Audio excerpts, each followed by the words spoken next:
goreng tidak berminyak, pakai minyak dia sendiri. Koyak-koyak dia, masuk kuali. Ada yang dicampur pakai minyak segera. Tapi yang paling sedap memang dia bakar lah. Tidak ada yang lebih dari itu. Rambut panjang ini bergerak di masa 8 hingga 10 jam. Ada ketika cuaca baik, ada ketiganya buruk dan sebagainya. Penghantaran tidak boleh diberhentikan. Penyeragaman harga barang ini sangat pentinglah di Sarawak. Nak ke kawasan pedalaman ini memang jarak dari jauh. Boleh membantu mereka dari segi sara hidup.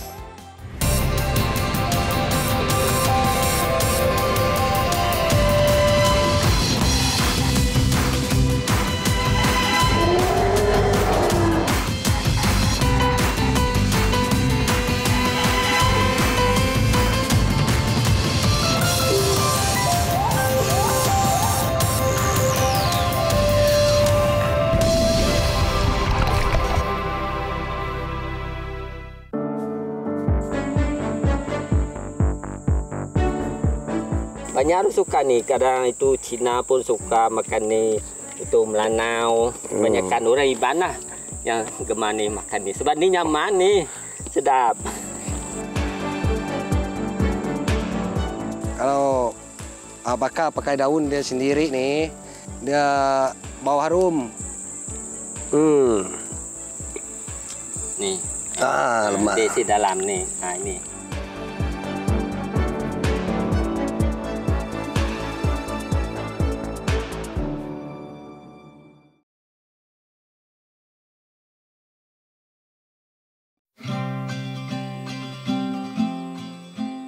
Terletak 650 km dari Bandaraya Kuching, Bintulu adalah daerah yang ketiga terbesar di Sarawak, menghadap Laut Cina Selatan di baratnya. Kaya dengan sumber asli iaitu gas serta hasil laut yang lumayan, Bintulu menikmati pembangunan yang pesat. Selain itu, ia juga popular dengan hasil hutan yang dijual di pasar tamu harian dan tamu mingguan. Sekiranya bernasib baik, pengunjung dapat melihat Wan anak jating menjual ulat mulung yang disukai masyarakat Melanau dan Iban di sini.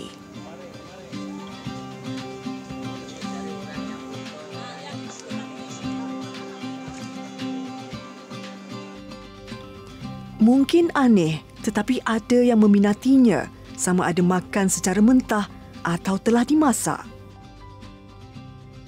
Yang saya sedang pegang ini adalah ulat mulung yang telah siap dimasak. Sekarang ini saya nak cuba, nak tahu apa rasanya.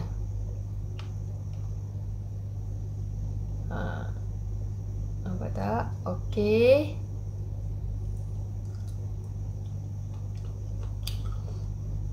Rasanya macam udang beserta kulitnya yang digoreng. Sedap jugalah.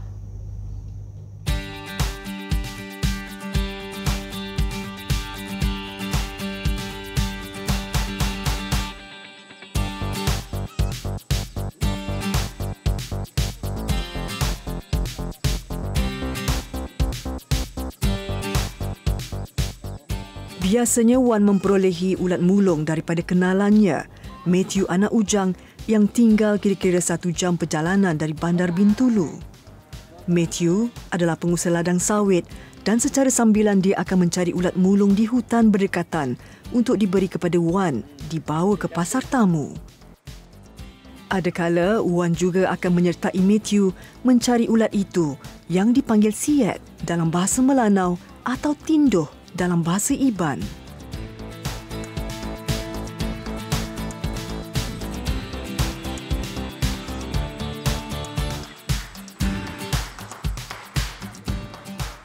Mereka menaiki bot melalui Sungai Silas sejauh 30 km untuk ke lokasi yang dituju.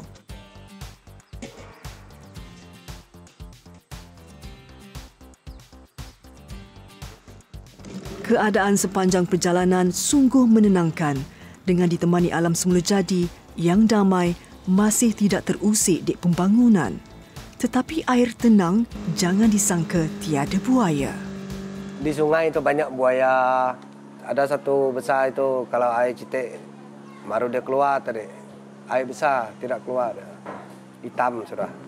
Adakala cuaca juga akan mencemburui ketenangan yang dimiliki. Hujan lebat akan turun secara tiba-tiba dan sedikit sebanyak menjejaskan perjalanan mereka. Masa hujan lebat itu kadang-kadang perahu karam, banyak air. Namun semangat kaum Iban yang ampuh dan selagi segala cabaran boleh ditempuhi, Matthew dan Wan akan meneruskan pencarian mereka.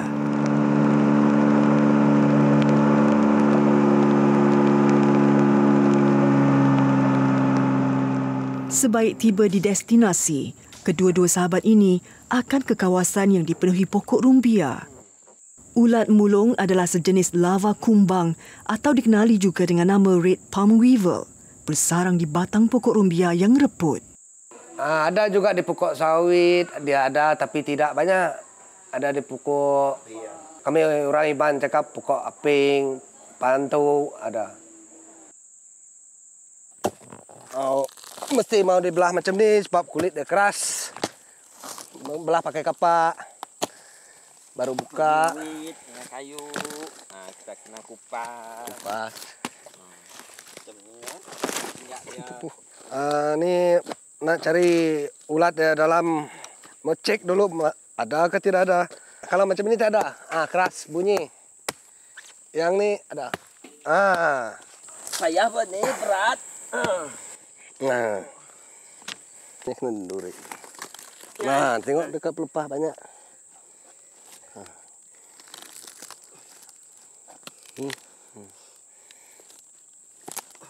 Dari tebang pergi ulat itu makan mau tunggu 1 bulan 2 minggu. 1 bulan 2 minggu macam tu, baru dia ada makan. Ekor dia itu mau 2-3 ribu tu satu pokok. Banyak. Mula ambil dekat umbut dia, lepas tu ambil dekat batang dia. Sarang. Nah. Ditungkus. Ditungkus patah kita ambil pansut pedas dah. Sarang. Dia dah. Ini yang tinggal dalam. Tu nak jadi apa tu? Jadi mamak dia lah tu. Apa cakap boleh cakap mamak dia tu. Mak dia ulat saguk. Ni sebagai ulat, ini dia sudah nak jadi mamak dia ni. Mau terbang sudah ni. Yang macam ni 15 ekor ataupun 16 ekor. Kalau kami ambil yang kecil-kecil macam ni, ni simpan sini. 20 ekor. Tu bakul tu, satu RM10 kami jual. Banyak orang suka ni, kadang itu Cina pun suka makan ni. Itu melanau, kebanyakan orang Iban lah yang gemar ni makan ni. Sebab ni nyaman ni, sedap. Kebanyakan orang suka ni, ni. Yang mau keluar sayap. Ni mau keluar sayap. Dimasak goreng tidak berminyak, pakai minyak dia sendiri. Masuk kuali, kemudian dibakar. Ada 2 cara. Tapi yang paling sedap memang dibakar lah, tidak ada yang lebih dari itu.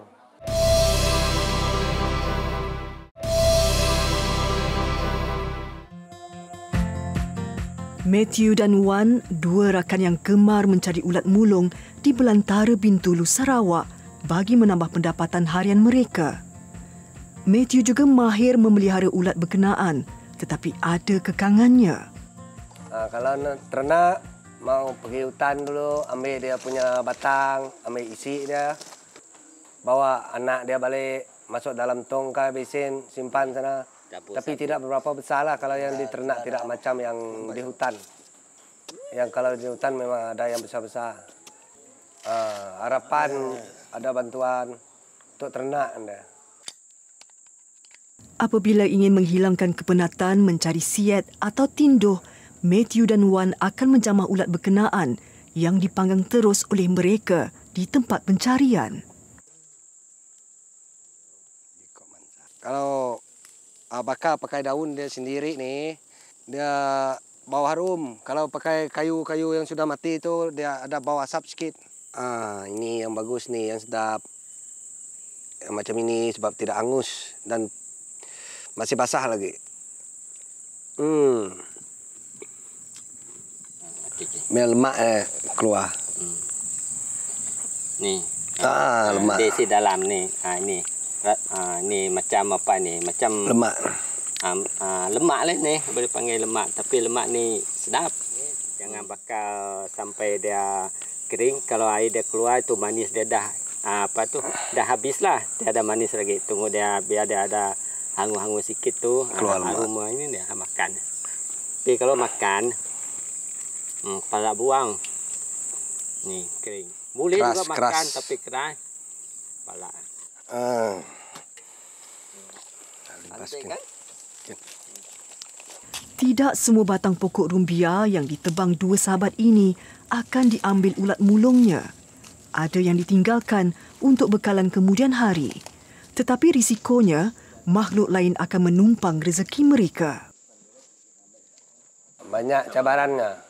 Yang pertama, kalau kena ambil dengan tu orang, kena dengan babi hutan, kena dengan beruk, monyet, rugilah habis.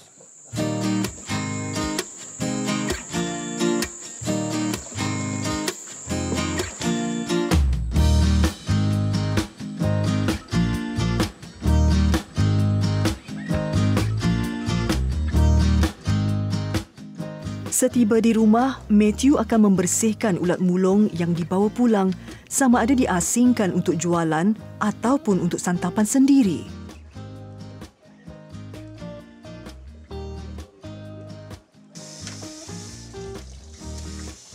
Persiapan memasak siet atau tinduh ini sangat mudah.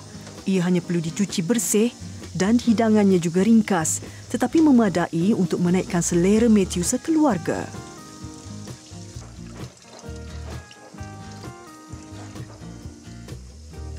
Dia masak goreng tidak berminyak, pakai minyak dia sendiri. Koyak-koyak dia, masuk kuali. Kemudian dibakar. Ada dua cara. Ada yang dicampur pakai minyak segera. Ada yang campur sayur. Ya, tapi yang paling sedap memang dibakar lah. Tidak ada yang lebih dari itu. Kalau dibagi garam, kalau tidak dipotong, tidak akan masuk dalam, tidak terasa. Menu yang dibuat oleh isteri Matthew ini adalah ulat mulung goreng di mana badan siet atau tinduh akan digunting bagi mengeluarkan lemaknya untuk dijadikan minyak memasaknya. Bagi penggemar ulat ini seperti Matthew sekeluarga, ia mempunyai kelazatan tersendiri tatkala mencamahnya. Ada masing-masing manis-manis dia, ada lemak-lemak dia. Lemak dia itu mengandungi protein tinggi. Biasanya lauk lain tidak diperlukan apabila siet atau tinduh dihidangkan. Yang penting dimakan bersama nasi panas. Masyarakat Kadazan Dusun lebih gemar menggorengnya sehingga garing atau dijadikan makanan ringan dalam upacara keramaian. Manakala orang Maluku dan Kamoro di Papua pula membakarnya seperti sate. Suatu hari nanti mungkin bila memperbesarkan tamu itu dan buatkan meja-meja jualan banyak lagi. Biar senang untuk orang rumah panjang pergi jual barang. Sayur-sayuran dari rumah panjang macam ulat itu sayur dia orang. Sekarang susah lah. Kalau tanam banyak pun mau jual susah, tempat tiada. Mungkin segelintir rakyat Malaysia sukar menerima sebagai juadah harian. Namun kelainan budaya dan amalan harus diraikan. Bagi sesetengah pihak, ulat mulung yang kaya protein dan vitamin adalah makanan ruji yang dapat mengenyangkan dalam keadaan kehidupan yang tidak semewah orang lain.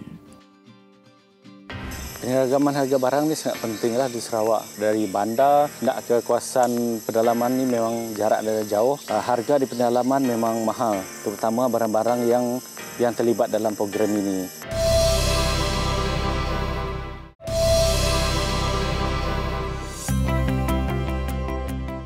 Cabaran di Sabah dan Sarawak itu kawasan pendalamannya lagi jauh dan keadaan muka buminya mungkin berbeza daripada yang di Semenanjung. Dia punya mod pengangkutan untuk menghantar barangan itu kita akan menggunakan sungai. Ini satu kawasan saja menggunakan sungai daripada punca Bekalan di Marudi sehingga kepada Mulu melalui sungai. Ada kawasan juga di negeri Sarawak ini juga, dia akan melibatkan mod pengangkutan yang lebih daripada 2 ataupun 3. Mula-mula akan menggunakan contohnya van ataupun lori kecil melalui jalan tar, kemudian jalan balak. Dan selepas itu melalui jalan air dan seterusnya melalui pengangkutan secara jalan kaki ini. So dia ada mod pengangkutan yang lain. Jadi maksudnya kita kena tailor-made lah untuk penghantaran barangan itu mengikut kawasan pengedaran.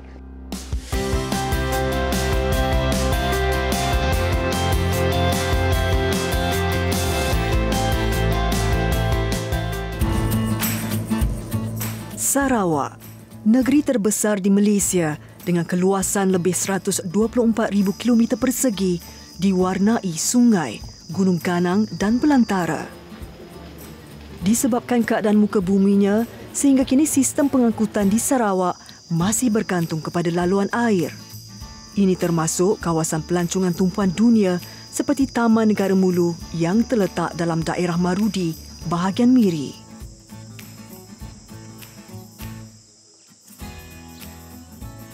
Aktiviti ekonomi penduduk di sini juga banyak berkait dengan keunikan etniknya seperti penjualan hasil kraftangan kaum Penan.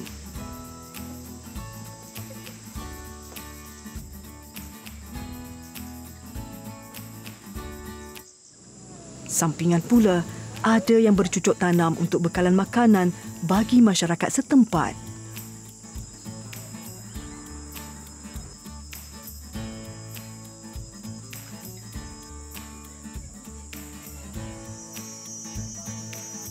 Sebelum Mulu menjadi tumpuan pelancongan eko di persada antarabangsa, majoriti penduduk di sini adalah dari kaum Berawan.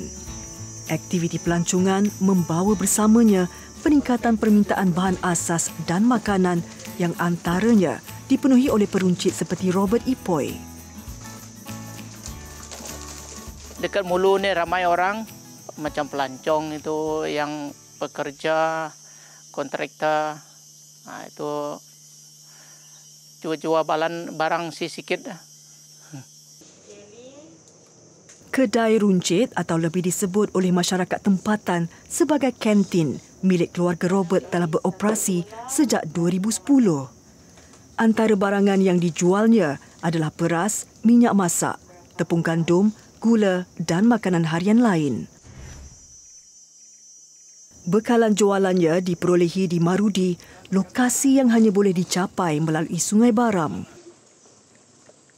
Kalau ada jalan senang pakai kereta pergi Marudi, tidak jauh. Pakai kereta tidak jauh. Ini pakai bot lama mau tidur dekat Marudi lagi.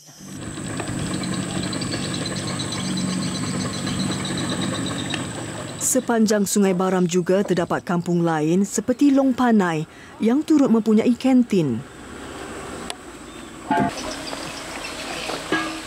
Penduduknya sentiasa berulang-alik ke Marudi mendapatkan bekalan melibatkan kos pengangkutan yang tinggi. Ini memberi kesan langsung kepada harga yang dikenakan kepada pengguna.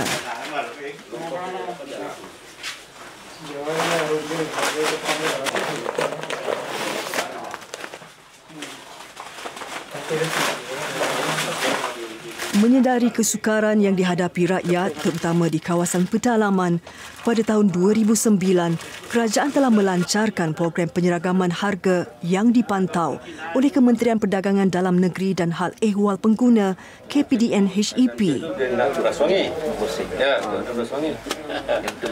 Penyeragaman harga barang ni sangat pentinglah di Sarawak sebab kita pun sedia maklum.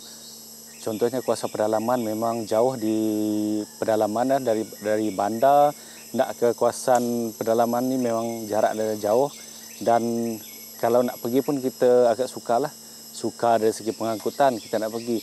Jadi program penyeragaman harga barang ni memang sangat diperlukan bagi kawasan-kawasan pedalaman di mana yang ni boleh membantu mereka dari segi kos sara hidup.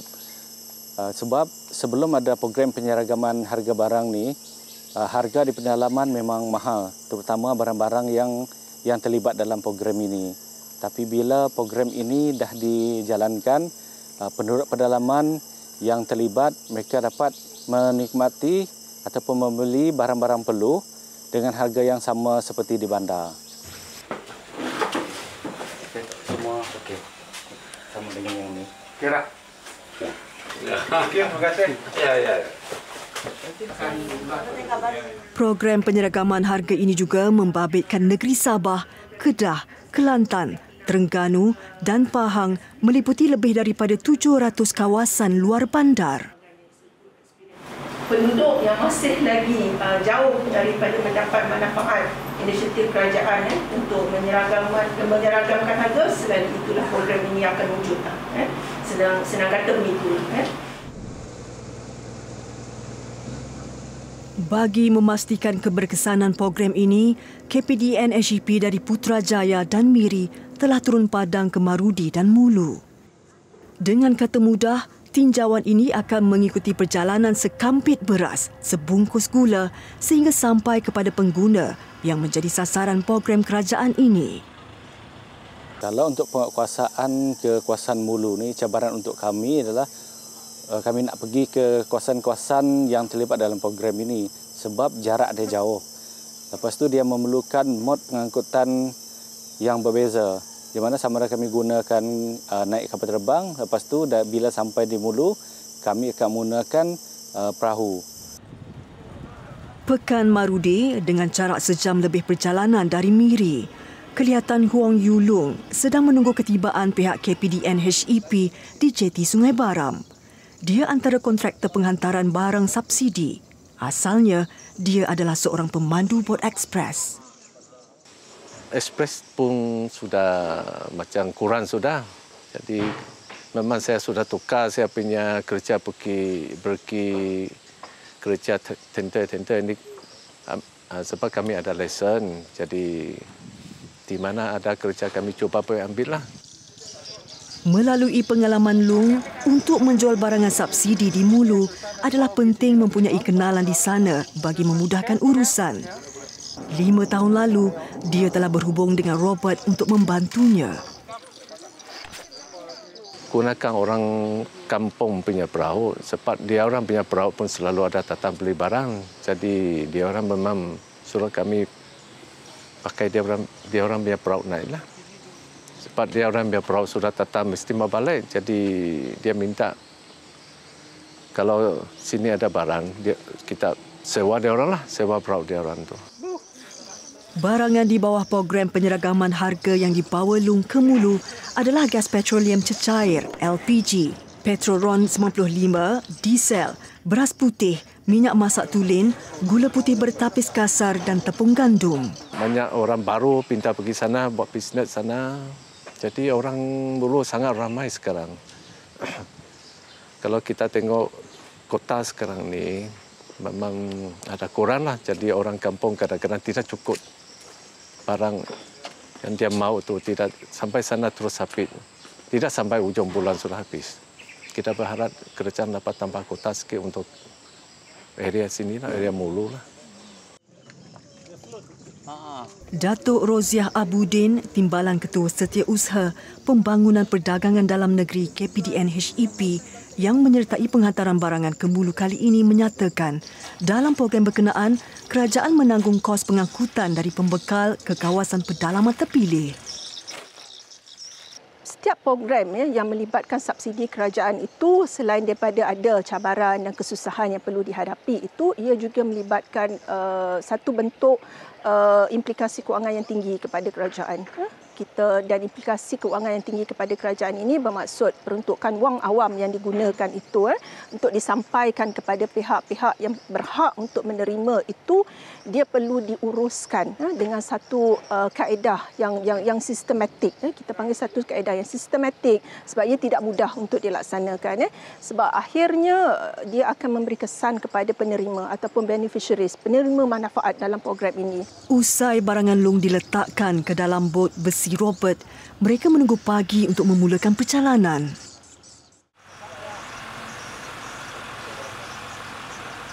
Jam 8 pagi, jeti Marudi meriah dengan hiruk-pikuk bot-bot yang singgah ke sini beserta aktiviti penjualan hasil tangkapan di Sungai Baram.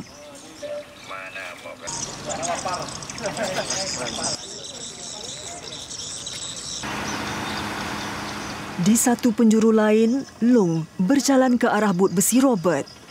Pemilik bot pula sudah bersiap sedia mengemudi pengangkutannya menelusuri Sungai Baram yang banyak dihuni sang buaya.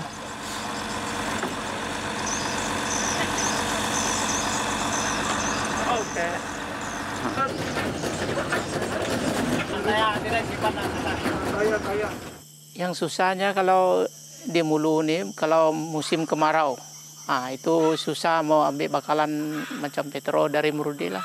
Kalau kemarau memang susah, tidak dapat pakai bot besi, paksa pakai bot kecil mau pindah barang itu. Mau banyak masalah yang itu mau pindah-pindah. Selain kemarau, hujan dan air pasang juga menyukarkan perjalanan Long dan Robert yang hanya menggunakan sebahagian daripada 400 km Sungai Baram ke Mulu. Ternyata, insan-insan yang menggunakan laluan ini mempunyai tahap kesabaran yang sangat tinggi. Kalau kita pusing air naik ni, banyak kayu ni. Kalau kayu ni kita mau belok-belok, nanti elak itu kayu. Kadang-kadang kayu kalau besar ni, kita pun mesti berhenti lah, tunggu kayu lipas baru lepas kita jalan. Cabaran melalui sungai ini dirasai oleh Datuk Roziah dan pegawai KPDN HEP yang lain, membuka mata mereka terhadap kepayahan yang dilalui masyarakat di pedalaman untuk mendapatkan bekalan asas. Bot panjang ini bergerak dengan sangat perlahan sebenarnya, mengambil masa 8 hingga 10 jam dan seperti yang kita tahu perjalanan ini walaupun nampak ada ketikanya cuaca baik, ada ketikanya perlu melalui cuaca yang buruk dan sebagainya, tapi penghantaran itu tidak boleh diberhentikan kerana ada pihak yang sedang menunggu di sana. Apa sahaja cuaca yang kita terpaksa hadapi pada masa itu perlulah dihadapi. Saya experience jugalah naik bot ini dan pada masa itu di tengah perjalanan hujan ada guruh dan kilat di situlah. So kita boleh rasailah bagaimana yang kita panggil penghantar ataupun transporter yang ditugaskan ataupun yang dipertanggungjawabkan untuk menghantar barang-barangnya terpaksa melalui hampir setiap minggu lah.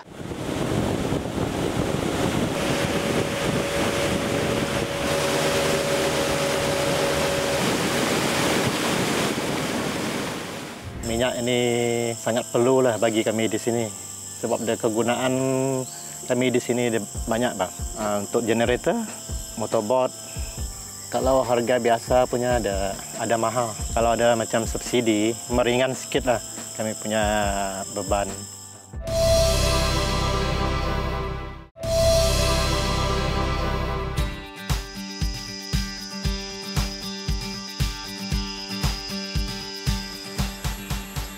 Sebaik sahaja bot besi Robert Ipoi memasuki kawasan Taman Negara Mulu Sarawak, penat lelah selama 8 jam perjalanan di Sungai Baram lenyap apabila keindahan alam di sini mula memukau pandangan mata.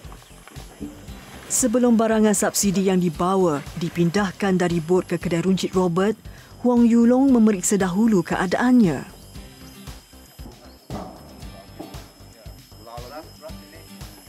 Jalanan tadi hujan kuat, tapi barang ini semua okeylah. Saya tengok ini tiada pasar-pasar tu, nasi juga kita ada cepat kasih tutup ini barang. Barang pun cukup, kempes tu pun cukup, tiada lubang lah.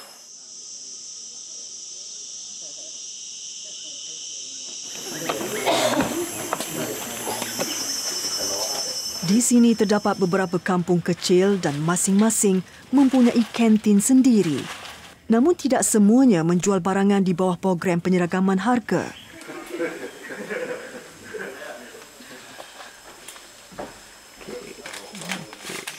Dekat Penan Batu Bungan sana ada 3 yang jual. Dekat sana ada, dekat airport 1, Sungai Palak ada 1, sama saya sini. Macam mereka tidak ada subsidi, saya yang ada subsidi.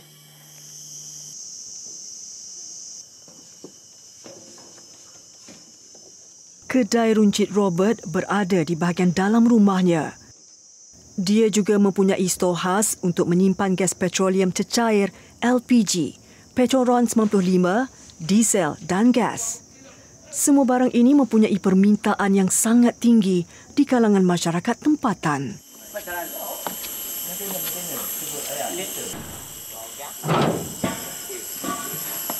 Satu keluarga contoh itu satu family gas mungkin dalam kalau dia selalu masak macam ada turis mungkin banyak lagi macam 5 tong ini macam 1 bulan. Macam petrol sama juga.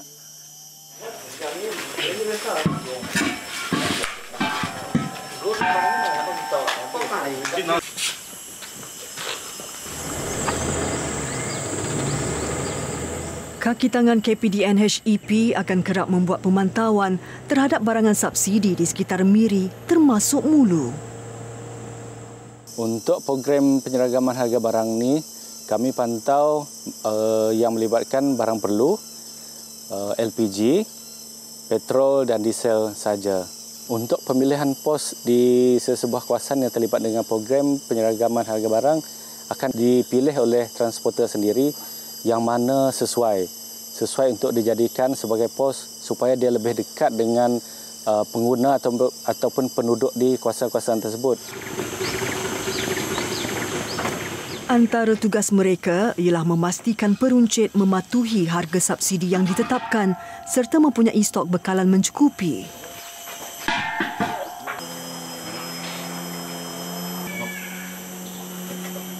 Jumlah yang dah sampai ni berapa? Jumlah Untuk bulan ini? untuk bulan ni Yang dibawa dari Murudi sekarang ni 84 tong. 1, 42, 43, 44, 45, 46. Ada baki 29 lagi yang belum sampai lagi. Jadi yang 9 untuk next penghantaran lah. Ya. 84 tong gas ni, berapa hari dia dapat bertahan? Dalam 2 hari. Berapa kota tong gas patut ada dekat Mulu ni? Paling cukup Kurang 1 bulan 150. 150 tong sebulan baru cukup. Ya. Ini untuk gas ni sudah ada booking lah. Ini tong gas semua sudah kena booking. Mereka ambil sampai ada ambil 2 tong, 3 tong satu family. Oh, untuk 1 bulan. Ya, lah. untuk 1 bulan ya. Jadi kota ada macam mana? Kota untuk sekarang ni tidak mencukupi. Oh, tidak untuk mencukupi. Penduduk ni kampung Melinau Mulu ni. Oh, Melinau Mulu ni tak cukup lah kota ada tu. Tidak cukup.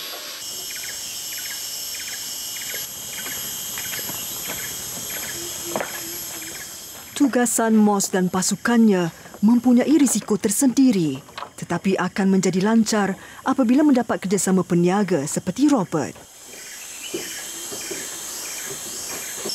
Ya, itu kosong. Ini apa diesel? Petrol.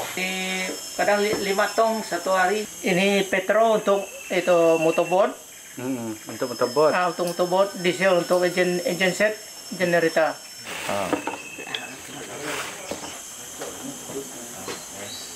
Baki petrol 1 drum. Petrol 1 drum, diesel tidak sampai 1 drum. Tidak 40 tu. Robert berharap suatu hari nanti barangan asas lain seperti telur juga akan tersenarai dalam program penyeragaman harga. Ini kerana harga di pasaran biasanya sepapan 30 biji adalah anggaran RM14. Tetapi di Mulu terpaksa dijual RM18 gara-gara kos pengangkutan. 9, 30, 1, 32, 17 atau 10 kotak. 2.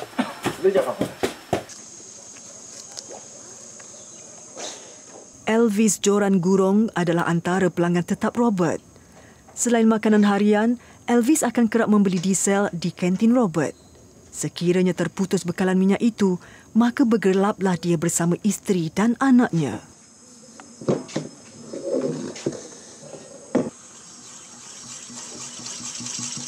Minyak ini sangat perlulah bagi kami di sini. Sebab dia kegunaan kami di sini dia banyak bang. Macam untuk generator, untuk itu motorboat, itu kereta, motosikal, dia sangat penting. Kalau macam saya sendiri, saya perlu 2 tong 1 bulan. Macam mereka yang bawa itu bawa boat, yang untuk turis punya, diorang tu lagi banyak memerlukan. Paling-paling mau 2 drum macam ni, 3 drum. Kalau harga biasa punya ada mahal. Itulah ada susah lah bagi kami di sini. Kalau ada macam subsidi, kami ada meringan sikit lah kami punya beban untuk mau beli.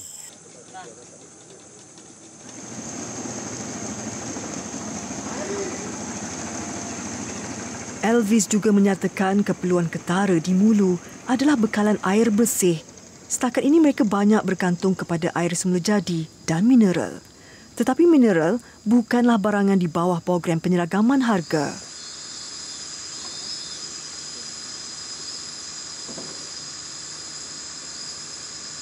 Itu air mineral pun kalau ada subsidi lagi bagus lagi. Di sini botol kecil tu RM3. Kalau yang besar tu RM5. Ya.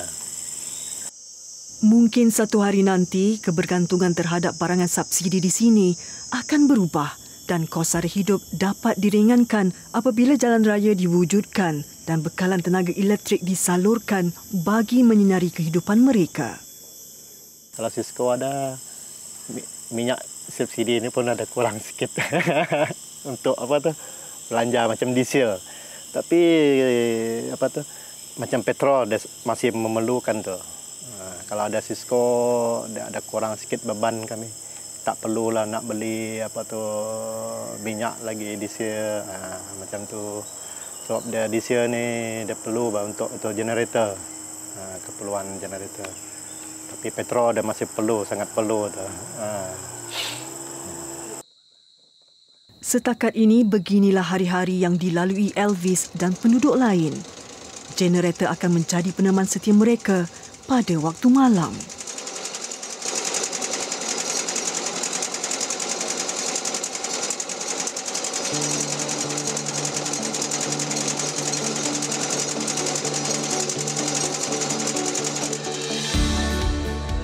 Mereka mengharapkan agar pembangunan dapat mengubah nasib generasi anak tempatan di sini.